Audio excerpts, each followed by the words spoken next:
So it looks like there was a successful coup d'etat in Sudan. Obviously, a lot of important learning lessons to talk about. And the bigger question, is this a transition into democracy or, of course, a bigger military play? Of course, we're also going to be talking about AFRICOM, the expanded military might in Africa by the United States, which Donald Trump has been increasing support to. But Jason, first of all, you really wanted to talk about the story. Why is this important to you?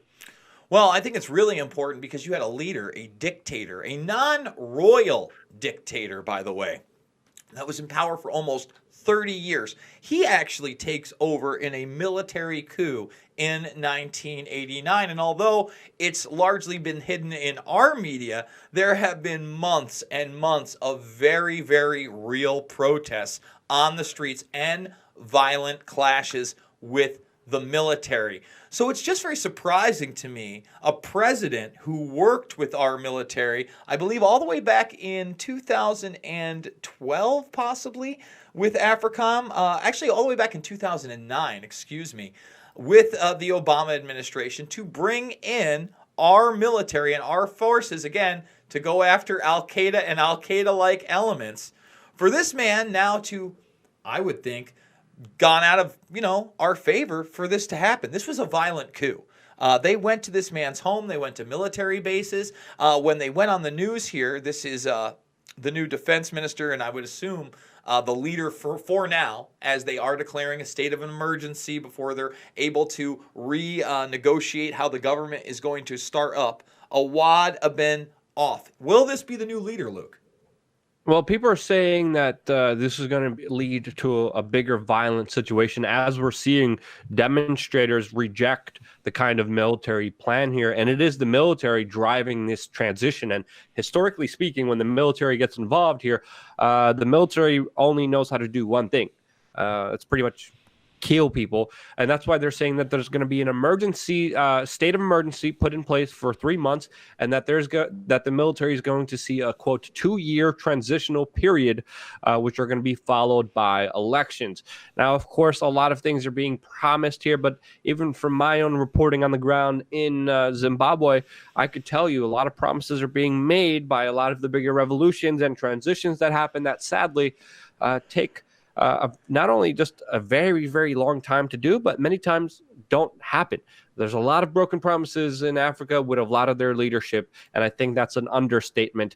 And do you think that's also the situation in Sudan, Jason? Well, when we look at this, Bashir that was taken out, he had a lot of political prisoners. They're saying right here, we're going to release all political prisoners. Now, that obviously sounds good, but look at this graph here. When you look at non-royal leaders, he was at one of the tops. Only Uganda, Cameroon, and Guinea have actually had leaders who have held on to power longer before this. And Luke, you got to understand, when I talk about 2009, we had them in 2017 going in and again, going to fight Al-Qaeda. So this man had our military support. What's happening here? Go ahead. Yeah, this is extremely interesting that the United States decided to back this guy. Since again, he was 75 years old. He was a dictator, ruled the country for 30 years, had many people arrested for disagreeing with him, many political prisoners, but also he was under indictment by the ICC, the International Criminal Court for genocide, since 2009, and he was placed under house arrest. It's interesting to see this kind of coup d'etat. It's interesting even to see the United States involvement to this because many Americans won't know this. Many Americans don't know that the United States just actually took responsibility for civilian casualties in Somalia. And just as of moments ago, I'm looking at the news articles, I was researching this story, just started the bombing campaign again. Now, also another interesting tidbit here, the supporters of this guy were actually not able to flee, and it looks like a lot of them will be held responsible or put in jail or would be thrown to the military since there was a 24-hour airspace shutdown during this coup d'etat. Yeah, and they've also shut down the borders. So people are not going to be able to move freely. I'm anxious to see what happens in the coming days and weeks and whether or not a U.S.-friendly dictator is kind of propped up as the next leader, or if this person who led this military coup, the defense minister, just takes over like the last guy. You know, these regions seem to have this happen. It usually takes a lot shorter of a time period than 29 years. But as you said, this guy was under international court for genocide crimes, and we still work for them. That's how great our military is. We'll tell you about all the dictators that we want to overthrow, but when we want to work with them, Luke, we never talk.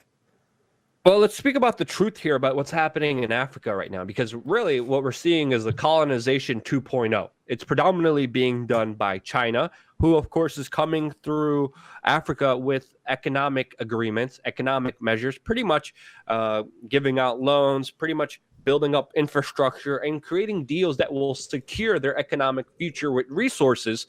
And the United States is coming in there and pretty much, again, as I've been describing this, the United States' main kind of tool is a hammer. That hammer could be characterized as the military-industrial complex. This is why the U.S. military is all over the world. There's bases all over the world, and why the United States still has supremacy and is seen as the major hegemonic power. There's a conflict of interest unfolding with Africa right now, with China being more involved and the United States being more involved. To me, China is coming from this approach in a more diplomatic, in a more kind of economic friendly way. The United States is coming at this problem from the problem that they go with historically. Hammer, nail, bang, bang, bang, bang. Libya is going to start a gold-backed African currency with Gaddafi. Bam, bam, bam. Syria, same thing. Iran, same thing. Iraq, same thing. Afghanistan, same thing.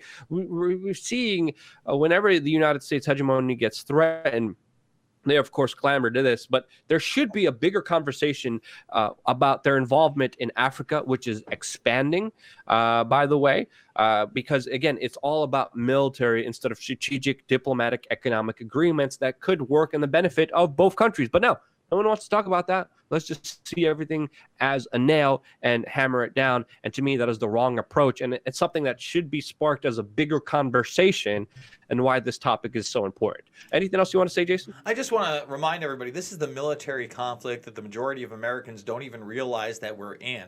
And it is very real. It is costing real lives, and it is causing real turmoil in that region. I'm going to keep up on this. I want to see what's going to happen. I want to see who they're putting in and whether or not they're going to reject or cooperate with the United States in these military operations. Folks, we are doing... Again, Jason, many people don't even know this. Sorry to cut you off. 4 Americans died in Nigeria in not so long ago. What was it, a few months ago, because of AFRICOM. This involvement is severe. This involvement is important, and it's going around, in my opinion, in the wrong direction, in the wrong way, which is hurting everyone all around, creating more chaos instead of resolution and peace. Sorry, finish it off here, Jason. Yeah, we're doing 4 videos a day, guy. 1, 2, 3, 4. 1 on the main channel, 3 on the backup. Please hit that subscribe button. Ring that bell for notifications so you know when we put those videos out. Share them on social media, on all the other platforms out there. Blogs, Reddit, vote, anything you can think of. But mostly, get out there and be the change you want to see in the world.